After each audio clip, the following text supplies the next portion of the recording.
अस्सलाम वालेकुम, सत श्री अकाल और आदाब। ਅੱਜ ਅਸੀਂ ਜਿਹੜੀ ਗੱਲ ਕਰਾਂਗੇ ਉਹ ਬੰਗਲਾਦੇਸ਼ ਦੀ ਸੂਰਤ ਹਾਲ ਤੇ ਡਿਵੈਲਪਮੈਂਟ ਦੇ ਉੱਤੇ ਕਰਾਂਗੇ। ਉੱਥੇ ਡਿਵੈਲਪਮੈਂਟ ਦੇ ਵਿੱਚ ਇਹ ਬੜਾ ਅਹਿਮ ਇੱਕ ਮੋੜ ਆਇਆ ਵੇ।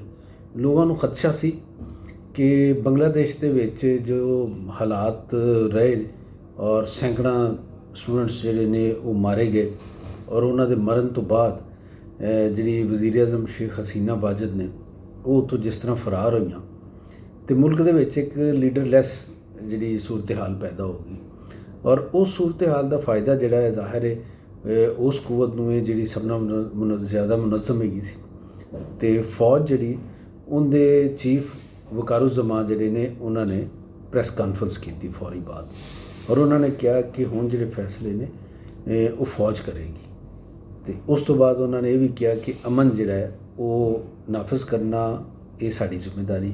ਫਿਰ ਉਹਨਾਂ ਨੇ ਇਹਤਜਾਜ ਕਰਨ ਵਾਲੇ ਜਿਹੜੇ ਸਟੂਡੈਂਟਸ ਨੇ ਉਹਨਾਂ ਨੂੰ ਅਪੀਲ ਕੀਤੀ ਕਿ ਉਹ ਪੁਰਅਮਨ ਰਹਿਣ, ਉਹਨਾਂ ਦੇ ਸਾਰੇ ਮੁਤਾਲਬਾਤ ਜਿਹੜੇ ਨੇ ਉਹ ਮੰਨੇ ਜਾਣਗੇ, ਜਿਹੜੇ ਗ੍ਰਿਫਤਾਰ ਲੋਕ ਨੇ ਉਹਨਾਂ ਨੂੰ ਰਿਹਾ ਕੀਤਾ ਜਾਏਗਾ। ਔਰ ਉਸ ਤੋਂ ਅਸੀਂ ਵੇਖਿਆ ਚੰਦ ਘੰਟਿਆਂ ਦੇ ਵਿੱਚ ਹੀ ਇਹ ਡਿਵੈਲਪਮੈਂਟ ਹੋਈ ਕਿ ਜਿਹੜੇ ਬੰਗਲਾਦੇਸ਼ ਨੈਸ਼ਨਲ ਪਾਰਟੀ ਹੈਗੀ ਸੀ ਖਾਲਦਾ ਜ਼ਿਆ ਦੀ, ਉਹਦੇ ਕਾਰਕੁਨ ਰਿਹਾ ਕੀਤੇ ਗਏ।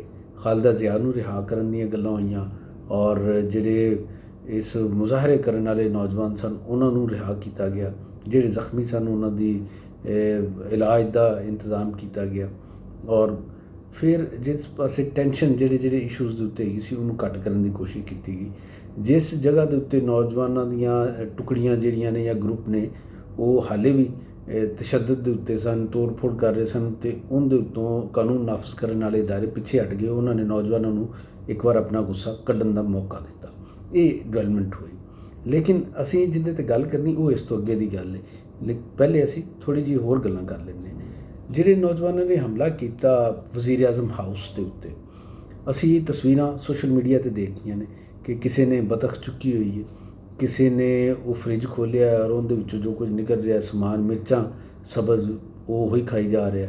ਕਿਸੇ ਨੇ ਬੁਰਚੀਖਾਨੇ ਦੇ ਵਿੱਚ ਗਿਆ ਵੇ ਔਰ ਉਹ ਬੁਰਚੀਖਾਨੇ ਦੇ ਵਿੱਚ ਜੋ ਡਿਸ਼ਾਂ ਪਈਆਂ ਸਨ ਕੋਈ ਸਾਲਨ ਦੀਆਂ ਜਾਂ ਹੋਰ ਉਹ ਖਾ ਰਿਹਾ। ਔਰ ਕੁਝ ਲੋਕ ਜਿਹੜੇ ਨੇ ਉਹਨਾਂ ਤੋਂ ਗੁਲਾਬ ਦੇ ਪੌਦੇ ਜਿਹੜੇ ਨੇ ਵਜ਼ੀਰ ਆਜ਼ਮ ਹਾਊਸ ਦੇ ਵਿੱਚ ਉਹ ਪੌਦੇ ਤੱਕ ਤੋੜ ਲਏ।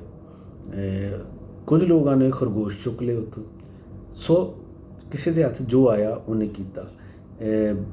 ਜਿਹੜੇ ਵਜ਼ੀਰ ਆਜ਼ਮ ਸਨ ਉਹਨਾਂ ਦੇ ਜਿਹੜੇ ਮਲਬੂਸਾਤ ਸਨ ਔਰ ਜਿਹੜੇ ਮੁਜ਼ਾਹਰੀਨ ਸਨ ਉਹਨਾਂ ਨੇ ਉਹ ਵੀ ਲੁੱਟ ਲਏ। ਇੱਕ ਨਫ਼ਰਤ ਹੈ। ਇਹ ਲੁੱਟਣ ਸ਼ਾਇਦ ਉਹ ਭੁੱਖੇ ਵੀ ਨਹੀਂ ਸਨ ਹੈਗੇ, ਉਹਨਾਂ ਨੂੰ ਇਹਨਾਂ ਚੀਜ਼ਾਂ ਦੀ ਜ਼ਰੂਰਤ ਵੀ ਨਹੀਂ ਸੀ।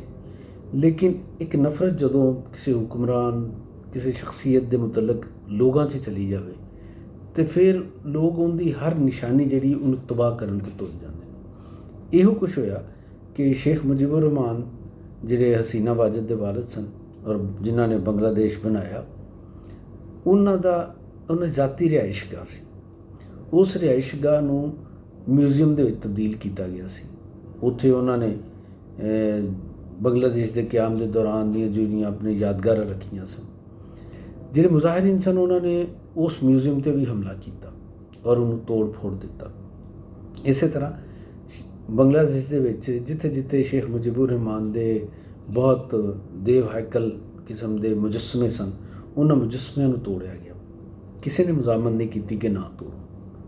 ਇਹਦਾ ਮਤਲਬ ਹੈ ਕਿ ਉਹਨਾਂ 'ਤੇ ਅੱਜ ਤੱਕ ਜਿਹੜਾ ਨਜ਼ਰੀਆ, ਜਿਹੜੀ ਸ਼ਨਾਖਤ ਮੁਸੱਲਤ ਕੀਤੀ ਗਈ ਸੀ, ਬੰਗਲਾਦੇਸ਼ ਦੇ ਲੋਕਾਂ ਨੇ ਉਹਨੂੰ ਮੁਸਤਰਦ ਕਰਤਾ ਔਰ ਉਹ ਆਪਣੀ ਇੱਕ ਨਵੀਂ ਪਹਿਚਾਣ ਬਣਾ ਰਹੇ ਨੇ। ਅਸੀਂ ਇੱਥੇ ਜਿਹੜੀ ਗੱਲ ਕਰਨੀ ਹੈ, ਜਿਹਦੇ ਸ਼ੁਰੂ ਦੇ ਵਿੱਚ ਵੀ ਮੈਂ ਇਸ਼ਾਰਾ ਕੀਤਾ, ਉਹ ਇਹ ਸੀ ਕਿ ਖਦਸ਼ਾ ਸੀ ਕਿ ਇਸ ਮੌਕੇ ਦਾ ਫਾਇਦਾ ਚੁੱਕੇਗੀ ਫੌਜ ਔਰ ਉਹ ਆਪਣਾ ਇਕਤਦਾਰ ਉੱਥੇ ਮੁਸਤਹਿਕਮ ਕਰੇਗੀ। ਲੇਕਿਨ ਜਿਹੜੇ ਨੌਜਵਾਨ ਲੀਡ ਕਰਨ ਡਏ ਨੇ ਮੁਜ਼ਾਹਰਿਆਂ ਨੂੰ ਨੋਨ ਨਹੀਂ ਹੈਗੇ, ਬਹੁਤ ਜ਼ਿਆਦਾ ਨੁਮਾਇਆਂ ਨੇ ਅਤੇ ਮੁਖਤਲਿਫ ਇਸਲਾਮੀ ਤਨਜ਼ੀਮਾਂ ਦੇ ਵੀ ਨੇ, ਉੱਥੋਂ ਦੀ ਜਿਹੜੀ ਮੁਕਾਮੀ ਨੈਸ਼ਨਲਿਸਟ ਗੀਆਂ ਤਨਜ਼ੀਮਾਂ ਉਹਦੇ ਵੀ ਨਾਲ ਵੀ ਤਲਕ ਹੈ ਉਹਨਾਂ ਦਾ। ਉਹਨਾਂ ਨੇ ਮੁਤਾਲਬਾ ਕੀਤਾ, ਉਹਨਾਂ ਨੇ ਕਿਹਾ ਕਿ ਅਸੈਂਬਲੀ ਤੋੜੋ, ਪਾਰਲੀਮੈਂਟ ਤਹਿਲੀਲ ਕੀਤੀ ਜਾਵੇ ਔਰ ਕੋਈ ਐਸੀ ਅਸੀਂ ਹੁਕੂਮਤ ਮੰਨਣ ਨੂੰ ਤਿਆਰ ਨਹੀਂ ਜਿਹੜੀ ਫੌਜ ਕੋਲੋਂ ਅਹਿਕਾਮਾਤ ਲੈ ਕੇ ਅਤੇ ਅੱਗੇ ਸਾਡੇ 'ਤੇ।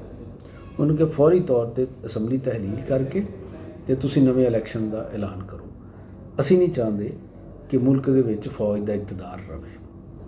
उन्होंने कहा कि इस मुल्क दे विच जमहूरीयत ने अगे बढ़ना है, तो उनका एको ही तरीका है कि असी इलैक्शनस वल जाइए।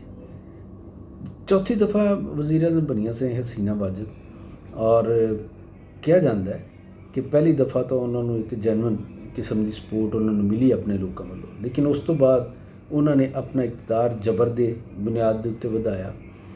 सियासी कारकुन जिहड़े अपने सन उन्होंने ज़ाती फ़ायद दिते, उन्होंने कोटे दिते, नौकरियां दे ठेके दिते कम्मां दे, और उन्होंने हर उस जगह तो फ़ायदा पहुँचाने की कोशिश की जिहड़े उन्होंने इख्तियार दे विच है सी।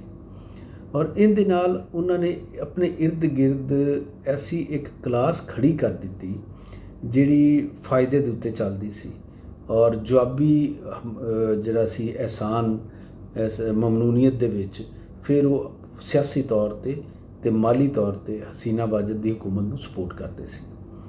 ते जदों नौजवानों ने फौजी इकतदार तो इनकार किया है, तो इनकी वजह की? इनकी वजह यह कि जिहड़े फौज के सरबराह ने जनरल वकारुज़्ज़मा, वो बुनियादी तौर पर शेख हसीना वाजिद के बड़े करीबी रिश्तेदार ने, और मुमकिन है कि ये जिहड़ा शेख हसीना वाजिद नूं उत्थों जिंदा निकलन का मौका दिता, इनकी भी वजह यही कि उन्होंने जिहड़ी कराबतदारी ते रिश्तेदारी हैगी, उनकी वजह नाल उन्होंने समझा कि अगर वज़ीर आज़म इत्थे रहियां बांग्लादेश के विच, लोग जिहड़े ने उन्होंने कतल कर देंगे, तो उन्होंने इस वास्ते उन्होंने कहा कि तुसीं मुल्कों चले जाओ। लेकिन इस तो ज़्यादा वो मदद कर नहीं सी सकते जनरल साहब, इस वास्ते उन्होंने मुल्कों कढ़ दिता, तो दूसरे पासे लोगों को ठंडा करने की कोशिश की।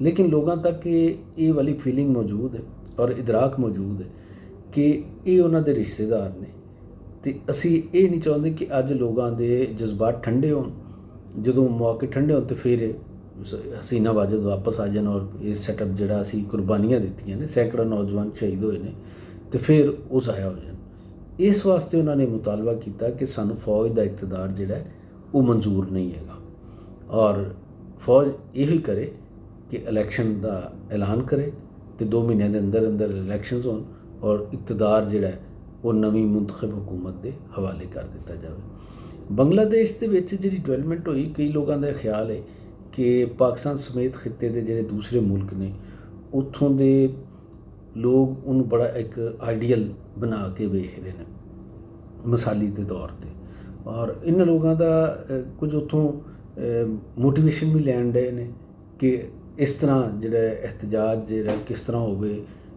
अगर तुहानूं जरूरत पैंदी मुजाहरीन नूं बहुत वड्डे पैमाने के उत्ते डिस्पले करन, तो फिर किहड़े नारे लैके किहड़ी हिकमत अमली के तहत तुसीं किस तरह अगे वध सकते जे।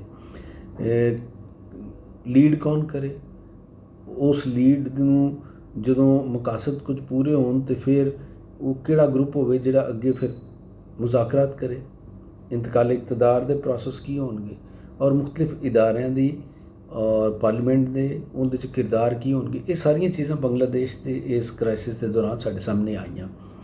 तो बांग्लादेश की सूरत हाल जिहड़ी इन्हें एक हौसला यह दिता कि ज़्यादा देर तक जिहड़े जाली शनाख्त जाली नज़रियात ने वो किसी कौम के उत्ते मुलम्मा उन्हां दा नहीं रह सकता। जिवें ही हालात जिहड़े ने उन्हां दे अंदर एक करवट आउंदी है, तो फिर वो कौम अपनी असल शक्ल दे विच सामने आ जाती।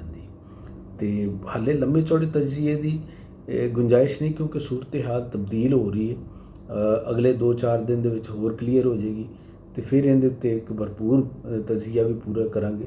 लेकिन हाले तक दी सूरत हाल है कि बांग्लादेश के जिहड़े मुजाहिरीन ने, जिहड़े हड़ताली ने और जिहड़े नौजवान ने जिन्हां ने जाना कुर्बान कीतियां, उन्होंने अमरीयत की बजाय इंतखाब किया जमहूरीयत का, तो वो बांग्लादेश के जिहड़ा मुस्तकबिल है उन्होंने जमहूरीयत के उत्ते ही वेखना चाहते हैं। तो जींदे रहो वास्ते।